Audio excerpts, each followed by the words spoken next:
नमस्कार, मैं हूं देवांशु। आप देख रहे हैं न्यूज़ फॉर नेशन। आगामी 28 नवंबर को हेमंत सोरेन जो है वो फिर से झारखंड के सीएम के तौर पर जो है वो शपथ लेने वाले। इस बीच हेमंत सोरेन जो है वो दिल्ली पहुंचे हैं और अभी से थोड़ी देर पहले जो है उन्होंने देश के प्रधानमंत्री नरेंद्र मोदी से मुलाकात की है। ये देखिए, मुस्कुराती हुई तस्वीर हेमंत सोरेन की आई है दिल्ली से, जहां पर प्रधानमंत्री नरेंद्र मोदी के साथ नजर आ रहे हैं हेमंत सोरेन। दरअसल न्योता देने पहुंचे थे हेमंत सोरेन पीएम मोदी को कि आप भी आइए रांची आगामी 28 नवंबर को, जब मैं जो है वो शपथ लूंगा। खैर, पीएम मोदी जाते हैं या नहीं जाते हैं ये तो 28 नवंबर को ही पता चल पाएगा, लेकिन इस वीडियो में जो है हम आपको बताने जा रहे हैं कि कौन कौन मंत्री जो है झारखंड में इस बार जो है वो बनने वाले हैं।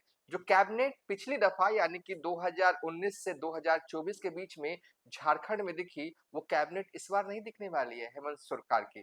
पता है क्यों? क्योंकि 4 मंत्री तो उनके चुनाव हार गए और एक मंत्री सत्यानंद भोक्ता तो चुनाव लड़े ही नहीं, हालांकि उनकी बहू भी चुनाव हार गई। तो ऐसे में 5 नए चेहरे की एंट्री तो है, कम कम से कम होनी है। और इसके अलावा भी कहा जा रहा है कि कुछ चेहरे भी हेमंत सोरेन जो हैं वो बदलने वाले हैं इस बार अपनी नई कैबिनेट में। अगर कल्पना सोरेन मंत्री बनती हैं तो ठीक, अगर नहीं बनती हैं तो उनके अलावा कौन-कौन से वो नए चेहरे होंगे, इस वीडियो में हम आपको विस्तार से बताएंगे।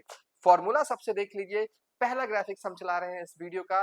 झारखंड में नई सरकार बनाने का जो फॉर्मूला हेमंत सोरेन ने इस बार भी बनाया है वो 6-4-1 का फॉर्मूला है। यानी कि जेएमएम कोटे से 4 मंत्री बनने जा रहे हैं, कांग्रेस कोटे से 1 मंत्री बनने जा रहे हैं और आरजेडी कोटे से 1 मंत्री जो है वो बनने जा रहे हैं। हालांकि खूब कोशिशें जो है इंटरनल तौर पर आरजेडी की तरफ से की जा रही है कि 2 मंत्री हुजूर हमें दे दीजिए। अब देते हैं हुजूर की नहीं, ये तो 28 तारीख तक ही पता चल पाएगा। दरअसल जब आरजेडी जो के 1 विधायक हुआ करते थे तब भी 1 मंत्री, और 4 विधायक हैं तब भी 1 मंत्री। हालांकि फॉर्मूला तो जो बन गया है उसी फॉर्मूले के हिसाब से जो है वो चलना होगा। खैर, देखते हैं इंटरनल तौर पर तेजस्वी यादव कितना जो है वो जो है वो मांग करते हैं, ये देखना होगा। ठीक है, तो अब हम चलाने जा रहे हैं झारखंड में संभावित मंत्रियों की लिस्ट।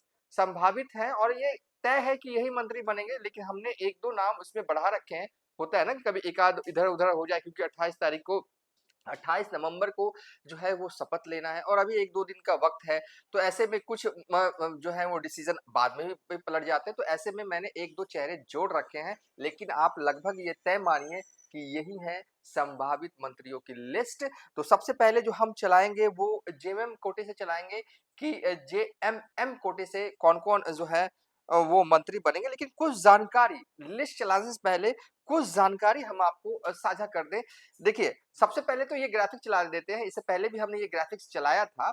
ये ग्राफिक्स जो है वो झारखंड विधानसभा चुनाव 2024 के नतीजों वाला ग्राफिक्स है। आप बिल्कुल याद कर लीजिए इस ग्राफिक को, और याद नहीं कर सकते तो फ़ोन से स्क्रीनशॉट लेकर सेव कर लीजिए। देखिए, कभी भी ये हमेशा आपके काम में आएगा, खासकर अगर आप झारखंड के रहने वाले हैं तो। इस ग्राफिक्स में हमने आपको पूरा आंकड़ा बताया है। 81 जो है वो टोटल झारखंड विधानसभा में सीटें हैं, 41 चाहिए। कांग्रेस को कितनी आई हैं, जेएमएम को कितनी आई हैं, आरजेडी को कितनी आई, सब कुछ डिटेल में है। इस बार जेएमएम को कुल 16 सीटें ज्यादा आई हैं बहुमत से। और कांग्रेस का हाल पता है झारखंड में इस बार क्या हुआ है? कश्मीर वाला हाल कांग्रेस का झारखंड में हो गया है।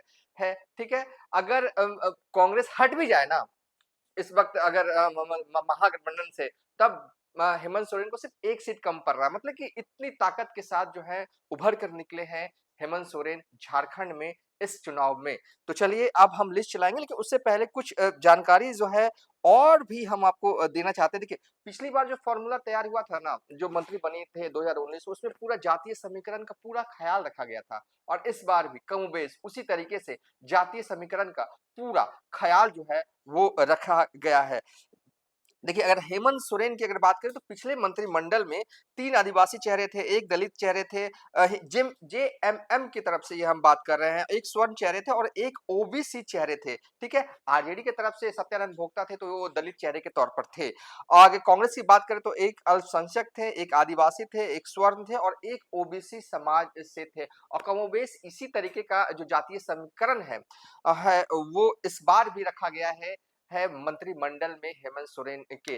अब सवाल ये कि क्या 28 तारीख को जो हम संभावित मंत्रियों की लिस्ट चला रहे हैं, वो तमाम लोग शपथ ले लेंगे? इस पर अभी संशय बरकरार है, क्योंकि कांग्रेस की तरफ से जो लेटर कंफर्मेशन का होता है मंत्रियों की लिस्ट वाली, वो अभी तक जेएमएम या हेमंत सोरेन के पास, जेएमएम नहीं, हेमंत सोरेन के पास नहीं पहुंची। तो ऐसे में कहा जा रहा है कि 28 नवंबर को हेमंत सोरेन सीएम पद की शपथ जो है वो लेंगे। इसके अलावा उनके 2-3 महत्वपूर्ण मंत्री जो हैं वो शपथ लेंगे, और हो सकता है कि एक बार और मंत्रिमंडल का विस्तार जो है वो किया जाए। ये भी जो है वो चर्चाएं जो हैं वो रांची की पॉलिटिकल गलियारों में चल रहा है। अब चलते हैं पहला ग्राफिक्स, अब हमको फायर कर रहे हैं संभावित मंत्रियों की लिस्ट वाला। सबसे पहले जो हम चलाएंगे वो जेएमएम की लिस्ट चलाएंगे। देखिए, दीपक बिरुआ जो है वो चाईबासा ऐसी सीट से जो विधायक बने हैं, वो मंत्री बनाए जा सकते हैं। मधुपुर से जो विधायक बने हैं हफीजुल हसन, पप्पू यादव गए थे इनके प्रचार के लिए, और जीत के बाद भी पप्पू यादव यहाँ पर गए थे। ठीक है, हफीजुल हसन जो है वो मंत्री बन सकते हैं। घाटशिला से रामदास सोरेन बन सकते हैं, घाटशिला जहां से चंपई सोरेन की बेटी चुनाव हार गए, ये बन सकते हैं। और टुंडी से जो जीत कर आए हैं मथुरा महतो, वो भी जो है वो मंत्री बन सकते हैं, ये है। और दीपक बरुआ जो है वो लगातार 2009, 2014, 2019 में भी विधायक जो है वो रहे हैं। इसके अलावा चर्चाएं दो और नाम की जो है वो जेएमएम की से जो मंत्री बन सकते हैं, वो सुदीप सोनू है जो गिरिडीह से है। देखिए, ये मंत्री तब अगर कल्पना सोरेन मंत्री बनती है, अगर, ठीक है, इफ मैं लगा रहा हूँ, तो ये सुदीप सोनू नहीं बनेंगे, क्योंकि ये गिरिडीह से आते हैं, कल्पना सोरेन गांडे से आते हैं, तो उस एक जोन से दो मंत्री नहीं होंगे। अगर कल्पना सोरेन मंत्री नहीं बनती है तो इनका कंफर्म है गिरिडीह वाले का कि ये बनेंगे। ठीक है, गोमिया से योगेंद्र प्रसाद का टिकट जो है मंत्री पद के लिए जो है समझिए कि आप लगभग लगभग तय है। ये 6 मंत्री बनेंगे, लेकिन 2 नाम और मैं जोड़ दे रहा हूँ खुद के लिए, ताकि मैं खुद सेफ साइड रहूं, एक आध इधर उधर हो जाए तो कोई कुछ कहे ना। ठीक है, तो 2 और नाम है जो कि कहा जा रहा है कि ये बन सकते हैं। हेमलाल मुर्मू लिटिपारा से, जो कि एससी सीट है वहां से ये भी मंत्री बन सकते हैं। और लुइस मरांडी जामा से एससी सीट जो है वहां से बन सकती है। देखिए, महिला भी कैबिनेट में चाहिए, अगर कल्पना सोरेन नहीं रहती है तो महिलाओं का प्रतिनिधित्व के लिए लुइस मरांडी तो रहेंगे ही रहेंगे। ठीक है, अब चलते हैं कांग्रेस वाले साइड। कांग्रेस इस बार किसे किसे किन किन लोगों को जो है वो मंत्री बना सकती है, जातीय समीकरण का पूरा ख्याल जो है वो रखा गया है। तो कहा जा रहा है कि रामेश्वर उराम लोहरदगा से जो विधायक बने हैं, वो उनका मंत्री बनना लगभग लगभग लगभग तय है। और इरफान अंसारी जो कि जामताड़ा से हैं, इनका भी एकदम आप मानिए ही कि ये तो मंत्री बन रहे हैं। ठीक है, दीपिका पांडे सिंह महागामा से जो कांग्रेस की विधायक हैं, वो जो है वो मंत्री जो है वो बनेंगे। ये संथाल इलाके में आता है, महागामा विधानसभा सीट, ये भी बता दें। प्रदीप यादव पोरे हाट कांग्रेस से, ये जो है वो मंत्री बनने की इनकी प्रबल संभावना है। मैंने कहा ना कि प्रबल संभावना है, वो हम आगे बताएंगे। देखिए, मंत्री बनना तय है, लेकिन ये मंत्री बनेंगे, ये तेजस्वी यादव के डिसीजन पे ज्यादा डिपेंड करता है, वो हम आगे समझाते हैं आपको।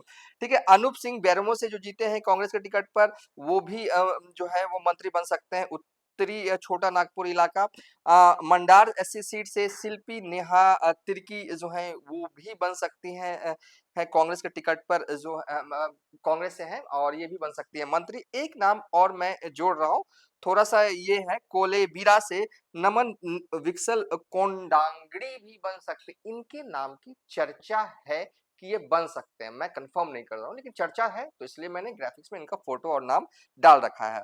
ठीक है, अब आखिरी में चलते हैं आरजेडी से कौन बनेगा। आरजेडी से कौन बनेगा ये बड़ा ये हो गया है, अगर एक मिलता है तो देखिए 3 नाम ग्राफिक्स में मैं चला रहा हूँ। देवघर से सुरेश पासवान, गोड्डा से संजय यादव, और हुसैनाबाद से संजय यादव। आरजेडी में संजय यादव की कोई कमी नहीं है, एक तेजस्वी यादव के करीबी नेता है, उनका भी नाम संजय यादव है। और कंफ्यूजन तो झारखंड में खूब हो रहा है, गोड्डा वाले संजय यादव बनेंगे मंत्री, कि हुसैनाबाद वाले संजय यादव बनेंगे जो है मंत्री। अगर दोनों में से कोई बनेगा तो यादव समाज का एक मंत्री बनेगा। अगर यहाँ से यादव समाज का कोई मंत्री बनता है तो हो सकता है कि कांग्रेस वाले जो है अपने प्रदीप यादव को मंत्री ना बना के किसी और पर जो है वो दाव खेले। बहरहाल चर्चाएं तेज है कि इस बार सुरेश पासवान को जो है वो तेजस्वी यादव मंत्री जो है वो बनाने जा रहे हैं। रांची की पॉलिटिकल गलियारों में यही खबर है, यही हल्ला है कि सुरेश पासवान ही मंत्री बन रहे हैं। हालांकि तीनों नेता जो हैं वो पटना से रांची तक फोन घुमा रहे हैं, मिल रहे हैं, बात हो रही है। तमाम लोग, संजय यादव भी लगे हुए। देखिए तीनों जो नेता है वो काफी मायने रखते हैं। 2000 से ही लगातार सुरेश पासवान का भी दखल जो है वो देवघर सियासत में है। कभी वो चुनाव लड़ते हैं, जीतते हैं, हारते हैं। कमोबेश यही स्थिति गोड्डा से भी है। संजय यादव का भी दखल जो है वो गोड्डा में साल 2000 से ही है। और हुसैनाबाद वाले संजय यादव भी लगातार 2000 से ही सक्रिय रूप में चुनाव लड़ते रहे हैं आरजेडी के लिए। ठीक है, तीनों नेता महत्वपूर्ण है लालू यादव के लिए, तेजस्वी यादव के लिए। अब सवाल यह है कि किसे बनाते हैं मंत्री। देखिए देवघर में बनाना मुझे लगता है कि देखिए ठीक है, अगर देवघर में अगर बनाते हैं सुरेश पासवान को तो क्या इसके फायदे। देखिए देवघर अगर, एक तो देवघर अगर आप याद होगा कि बीते झारखंड विधानसभा के चुनाव जब हो रहे थे तो पीएम मोदी का देवघर में दौरा होता है, पीएम मोदी का जमुई में दौरा होता है, फिर भी देवघर वाले बेल्ट से सुपड़ा साफ हो जाता है भाई साहब बीजेपी का। सिर्फ ये सीट नहीं, अगल बगल वाली सीट भी जो है वो एनडीए साइड से जो है वो हार जाती है और ये खेमा जो है वो जीत जो का परचम जो है वो महागठबंधन साइड रहता है। अगर यहाँ से मंत्री बनते तो चकाई हो गया। और जो जमुई लोकसभा क्षेत्र के अंतर्गत आने वाले कई विधानसभा है वहां पर भी तेजस्वी यादव को फायदा होगा। लेकिन कहते हैं ना कि आरजेडी तो एमवाई की पार्टी है, अगर वाई से अगर नहीं बनाया तो भी मैसेज खराब निकल सकता है। तो सोच रहे होंगे, समझ रहे होंगे, अपनी रणनीति बना रहे होंगे। फिर भी प्रबल संभावना सुरेश पासवान के भी है मंत्री बनने की।